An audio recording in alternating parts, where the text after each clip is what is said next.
Hi, I'm Mike Christiansen. Welcome to this blog about chords. When I was teaching at the university and would have a prospective student audition to get in the program, often I'd ask them to demonstrate fingerings of some chords.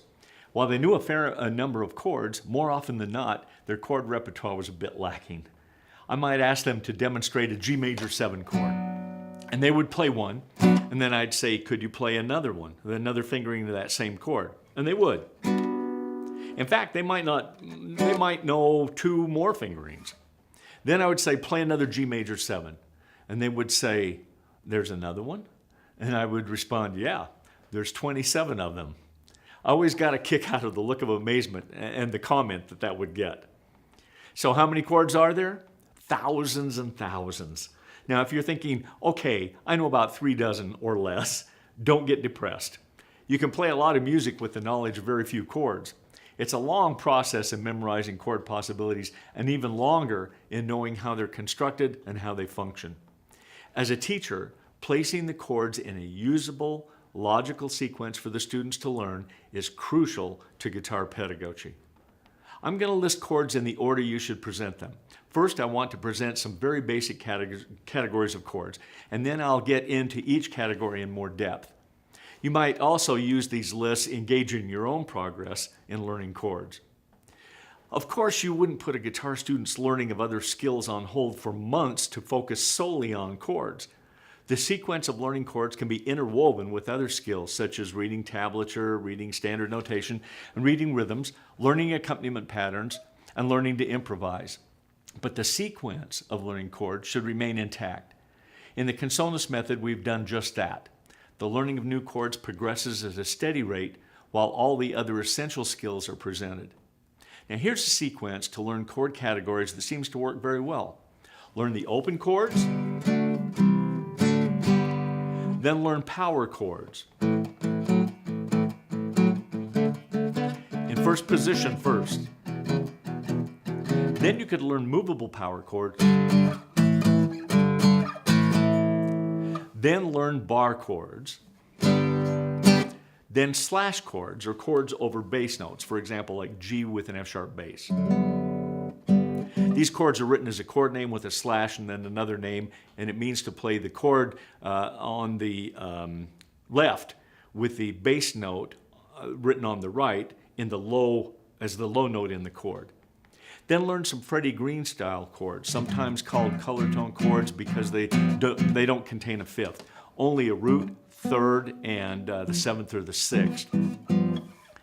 The great rhythm guitarist Freddie Green often used these chords when playing with the Count Basie Orchestra. Jazz chords, sometimes called dead string chords because the strings were intentionally muted. They are sometimes referred to as raised 2 or raised 2 and 3 chords. 4-string inverted chords and drop 2 chords. So let me get into these chords from the list in a bit more detail. With the open chords, here's a good usable sequence.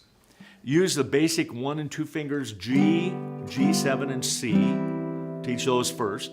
Then teach them the E minor, the D7, then the full G, and maybe some optional fingerings, the G7, the C chord, the D, A minor, E7, A7, and maybe another fingering of the, I should point out there's maybe 2 fingerings of that E7. Then show them the E, then the D minor, the B minor, the A, the simple F, well, sort of simple F, the B7, and the C7. Now, after these open chords have been presented to your students, you could show them some major 7 chords, some fingerings of those open chords, only the major 7 form of them. Minor 7, open chords, suspended open chords, and maybe a basic diminished chord, and show them how that can be moved around, and the basic augmented fingering. Then with the power chords, you could show them the open A, D, and E, and then how to do the movable power chords.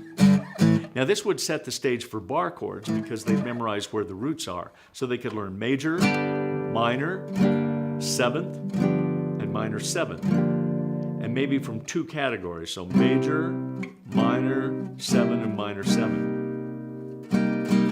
Now the Freddie Green chords, you might want to put those on hold and maybe show them some jazz chords before the Freddie Green chords. Whether you show them the Freddie Green chords first or the raised 2 and 3 or what we call the dead string chords. Whichever one of those, the dead string or the Freddie Green chords, whichever one you show first is kind of a toss-up. If you have a student or some students that are interested in playing with the jazz band, it'd be great to show them those Freddie Green chords. They are actually a little bit easier to finger than some bar chords are. But if you show them the Freddie Green chords, you'd want to show them the major 7 chord, the 6 chord, the minor 7, the minor 6, and the diminished. And you could show it with the root on the 6th string and the root on the 5th string. I don't expect that you'll be able to learn all of these chords at once, all of the chords I've mentioned at once, but I want you to have some sense of sequence and direction. The learning of chords will be much easier if you have a plan or a map to lead you. Now, as I said, I don't expect you just from what you saw on the blog to pick up on all the fingerings of those chords that I just played. So I've attached a PDF here that you'll be able to run off that will show you the fingerings of the chords that we've been talking about in a lot of those categories. Thanks again for checking out this blog. I hope to see you at some others. If you have suggestions on topics for future blogs, please contact us at cmilearn.org.